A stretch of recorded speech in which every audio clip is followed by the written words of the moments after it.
favorite games of 2014 list. I guess I could do that. I mean, if you want, I guess it's possible. Stuff. I don't know.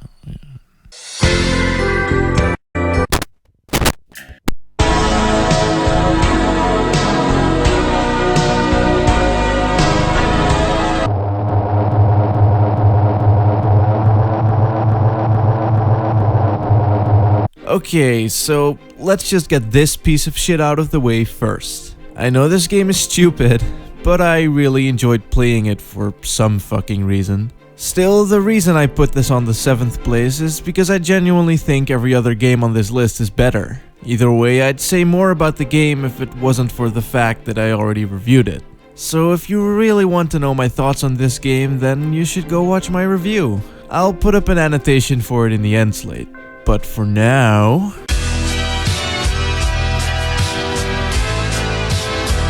Claire is an indie horror game. Apart from that, the game is many other things. But what it really is a 2D Silent Hill game.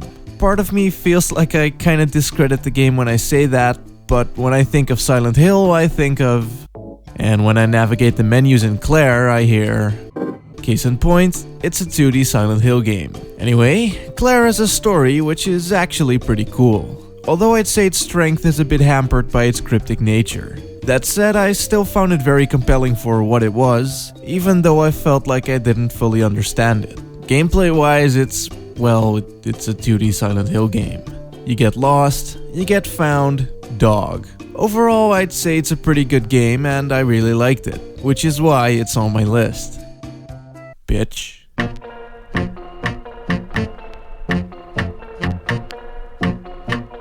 So I kinda reviewed this game a while ago, so go watch that if you want to know some more about this game after this video.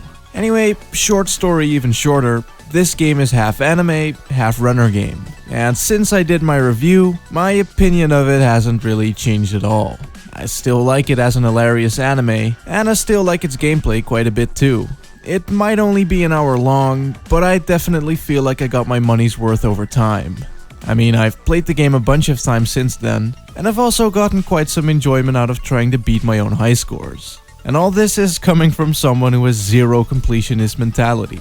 I don't care much about collectibles, high scores, and achievements, but this game is simple and short enough that even someone like me enjoys trying to beat the game as fast as possible. Also, this happens.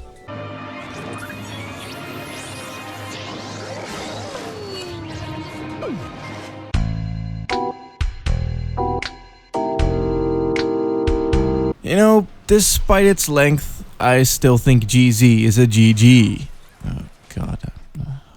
Now, I reviewed this game a couple of months ago, and I find it kinda bizarre how much my opinion of it actually changed. Many things that I said in that video don't hold up at all anymore. Well, I guess that's what I get for being a bitch and trying to release a video as close to the game's release as possible. And it isn't like Pro Jared giving Bioshock Infinite a 10 out of 10 bad, but I do regret making the video in the way that I did.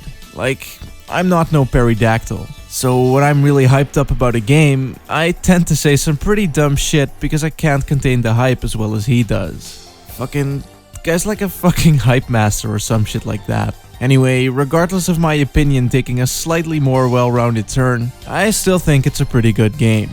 Or a good demo anyway. Oh! Quickly, touch my nipples.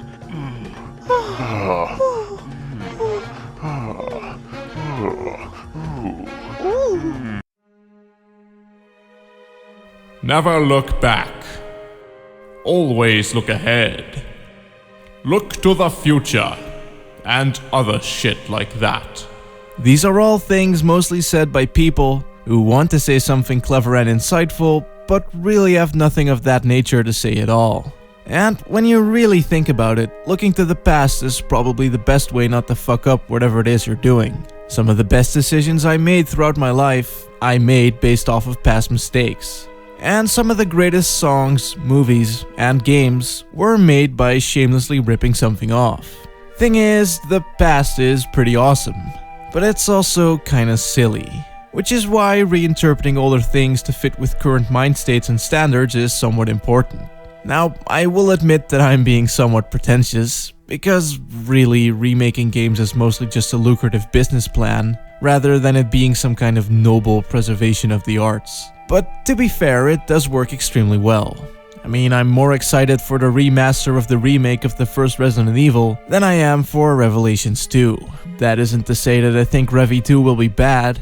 I mean, I'm sure it'll be fine. It'll pander to fans, misinterpret itself, and it'll likely become a giant clusterfuck of ideas that'll barely hold together. We'll dissect it and pretend that there's more going on than Capcom just being silly, but in the end, if someone asks if we all enjoyed it, the answer will probably be a strong, I guess. Anyway, I guess what I'm trying to say is that I actually really like the idea of games being remade, and that it's probably good for the industry or some bullshit like that.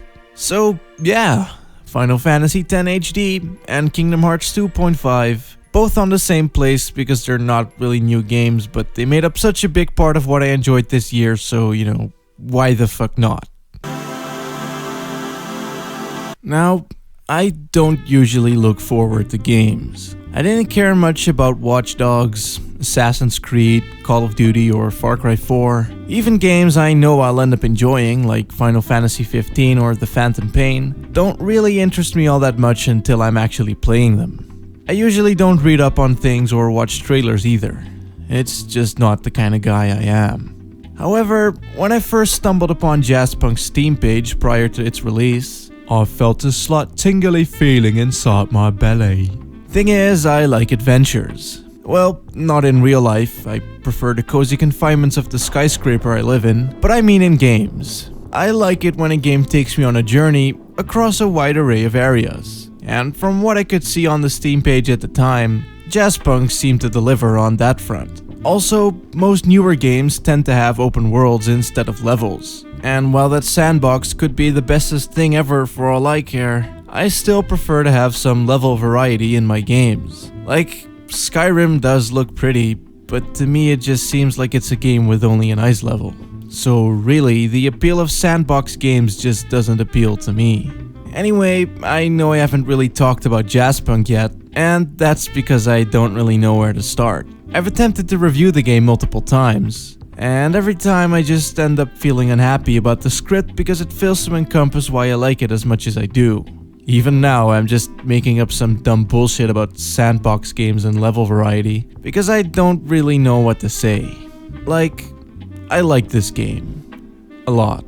I like its humor, the art style, and its weird as fuck soundtrack. I like the voice acting even though it sounds all weird and muffled. And I love the game's bizarre little story with all of its strange cartoonish characters that go with it.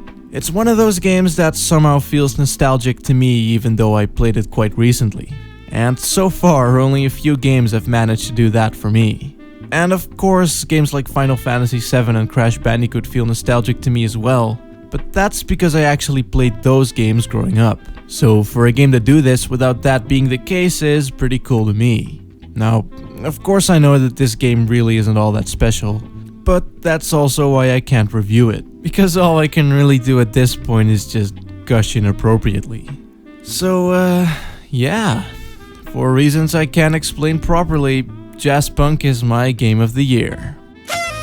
Anyway, yeah, I hope you guys enjoyed watching my video.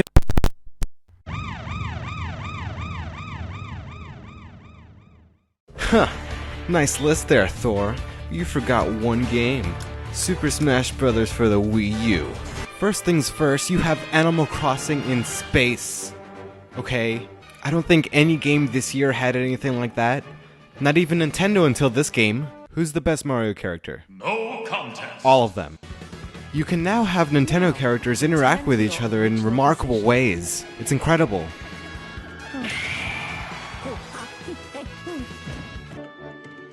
Evil Mushroom!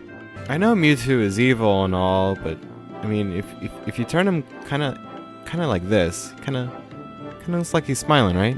Food! Come on, everyone wants to see the new Smash. Oh god. I mean, you get really into that Nintendo brutality, you know? Just look at the helpless fear on Pac-Man's face. And that's just some of the things that make Smash Bros. For the Wii U great. New record! God, this game sucks. Hey, hi, and hello. Thanks for watching my video that I made with help of people that are nice and friendly to me, most of the time, at least. Yeah. I put up some annotations, which is not something I ever do. I don't really like... I hate annotations. I don't know. I don't know why. I don't really have a proper reason to, but I think they're stupid. Anyway, first annotation goes to Redephant's channel. He makes weird videos that I don't really know how to classify. Like, sometimes they kinda edge towards reviews, but then they kinda spin out of control into Let's Plays, and I don't know. Either way, I think it's really funny, and if I would recommend a video of his, I'd say you should go watch his GTA 5 video, which is what this annotation goes to. And besides that, I've also put up an annotation to Prince Flannel's channel, about the Binding of Isaac Rebirth. It's pretty good and pretty funny as well, and my voice is in it for like 2 seconds, which obviously makes the video so much better. Anyway, yeah, so you can go watch those if you feel like watching something that is also good. Like, hopefully this video was, I think, probably. I mean, I put a lot of effort into it, so it better be. And, yeah. This wasn't a serious list at all. I hope that was obvious. I don't really like the idea of lists. I think it's kind of stupid, but then again, I also kind of want to make one. So, you know, the only reason... I can't really do it straight-faced, so... I need to kind of make fun of myself while I do it, or else I wouldn't be able to. So, yeah. Also, if you haven't noticed, these just happen to be the games that I played. I'm sure if I played Wolfenstein or GTA 5 or fucking Earth Defense Force 2025, the Stick of Truth, all of those, probably would have made the list if I actually played them. It's just that, you know, I haven't, so yeah. Anyway, thanks for watching, and goodbye. That was weird.